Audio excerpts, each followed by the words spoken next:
वहां गेहूं पर बोनस देने की घोषणा की है। तो हरियाणा में किसका राज है?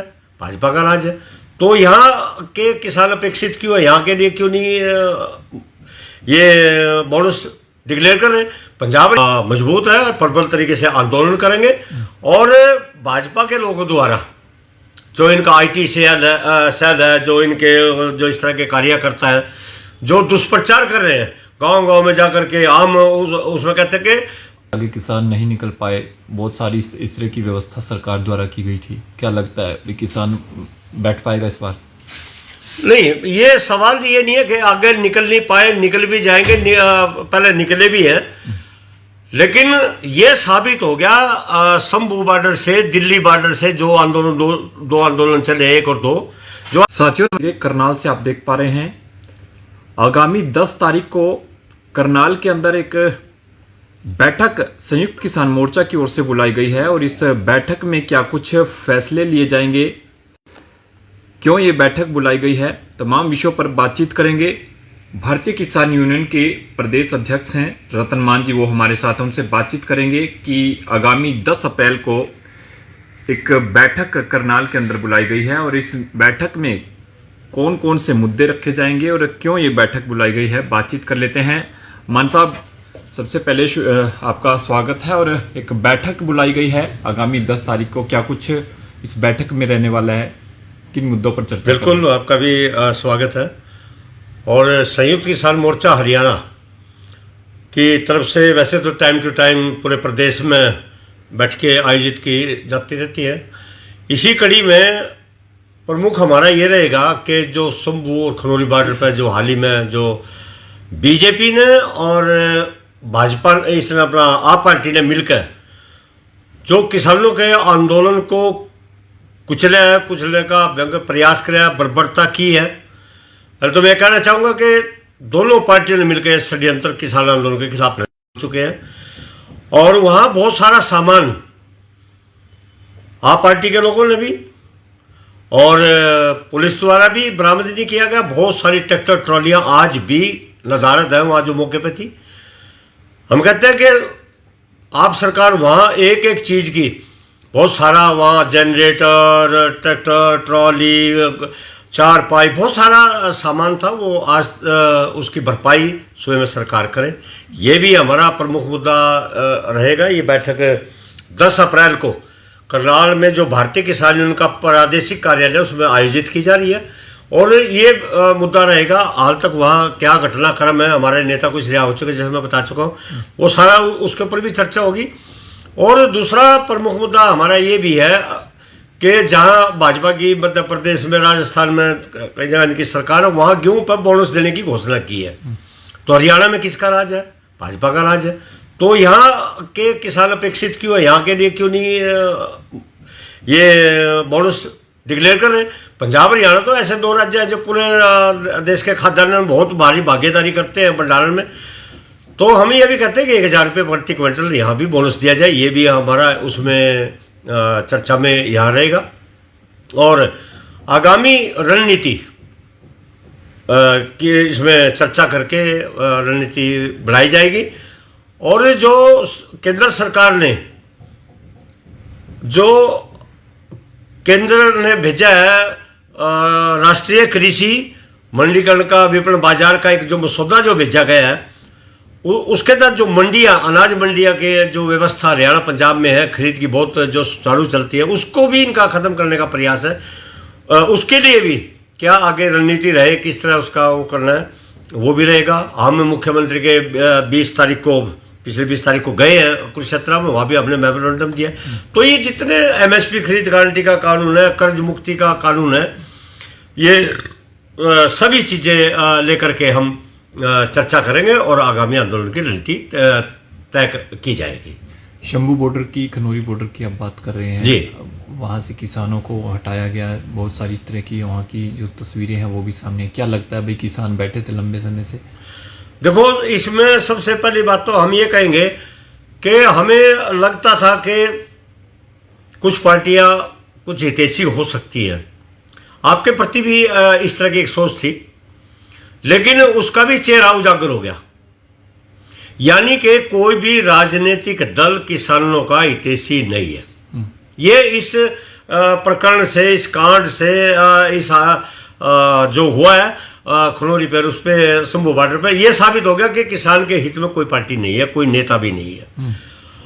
तो ये तो स्पष्ट हो गया।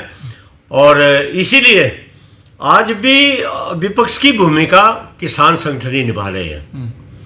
हमने हरियाणा का विधानसभा का सेशन चल रहा था, जैसे मैं बता चुका हूँ, मुख्यमंत्री जी के 20 तारीख मार्च को हम गए, बहुत हजारों की संख्या में गए, वहाँ उनके पीए को वहाँ मेमोरेंडम सौंपा। लेकिन हमने कहा भी विपक्ष से इस पर बात करें विधानसभा में, लेकिन किसी भी पार्टी ने इस मंडीकरण का जो मसौदा जो आया है, ये मंडियाँ तोड़ने का जो मसौदा केंद्र द्वारा जारी का, किसी ने भी वहाँ चर्चा नहीं की। तो क्या इससे लगता कोई हमारा हितैषी है?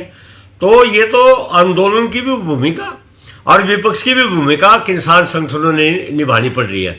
और इसीलिए संयुक्त किसान मोर्चा प्रबल तरीके से मजबूत है, प्रबल तरीके से आंदोलन करेंगे।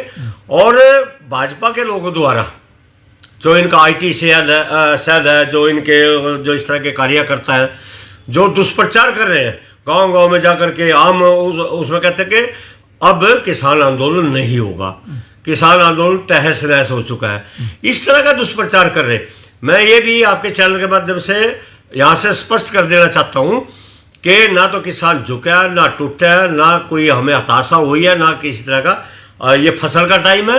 मैं सभी अपने किसान भाइयों से, मजदूर भाइयों से, सबसे विनती करूँगा कि आप इस पूरे महीना अपने, क्योंकि साल भर का अनाज, साल भर का चारा हमारा तैयार होता है इस फसल से, आप फसल को तैयार कीजिए और अपने फसल को निपटान कीजिए। उसके बाद पूरी ताकत के साथ फिर संयुक्त मोर्चा के आह्वान पर हम पूरी ताकत के साथ अपने आंदोलन के लिए तैयार है।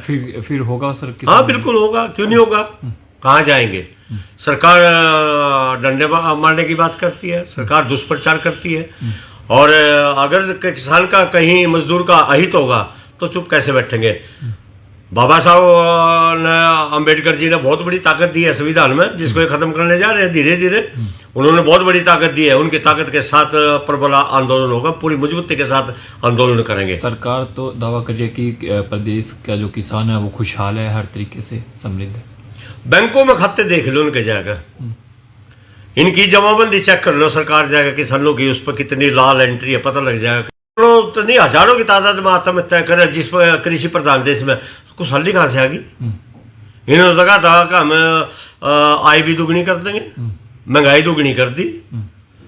आज तक 2022 तक भी आज हम प्रवेश करके 25 में, तो दुर्गति में है किसान, देश का मजदूर और किसान दुर्गति में है आर्थिक तौर पे। इनको आज तक आज़ादी नहीं मिली, और ये आर्थिक आज़ादी का आंदोलन है, बड़ा लंबा चलेगा और आर्थिक आज़ादी लेकर के रहेंगे हम।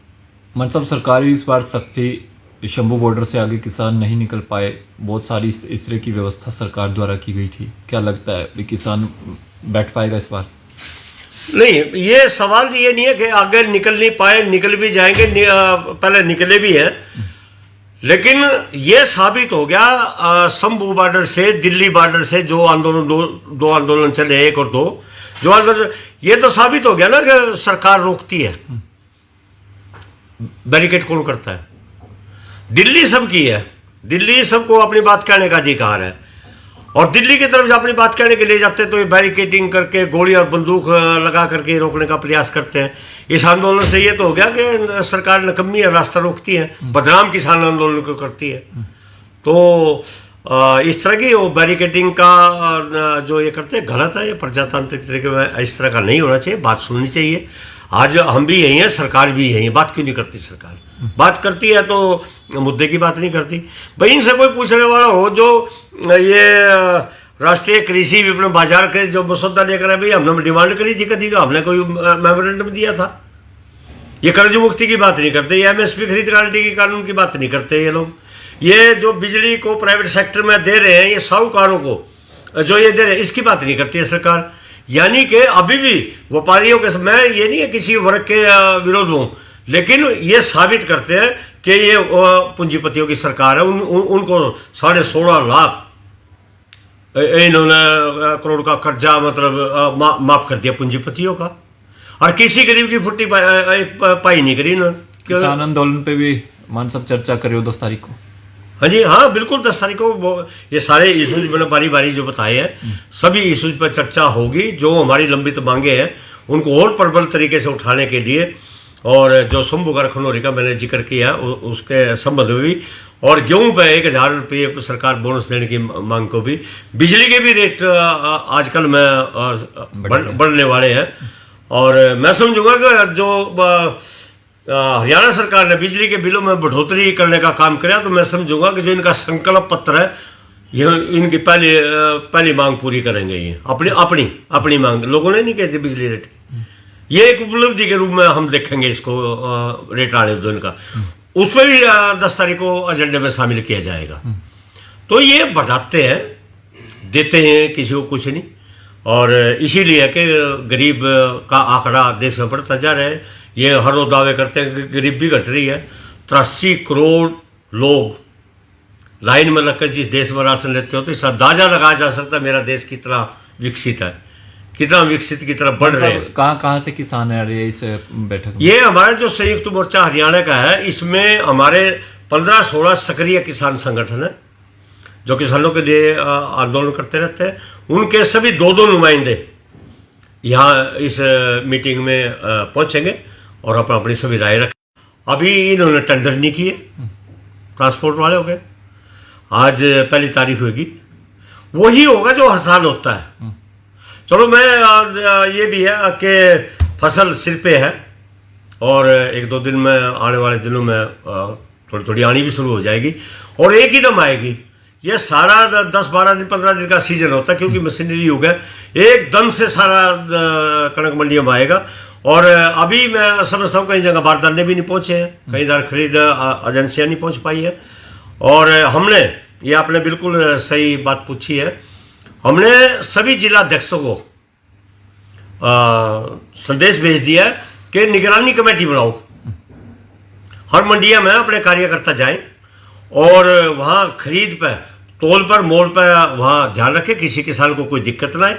और हमारी टीम में, भारतीय किसान यूनियन की हमारी टीम में मंडियों के दौरे करेंगे समय समय पर, और हम भी जाएंगे।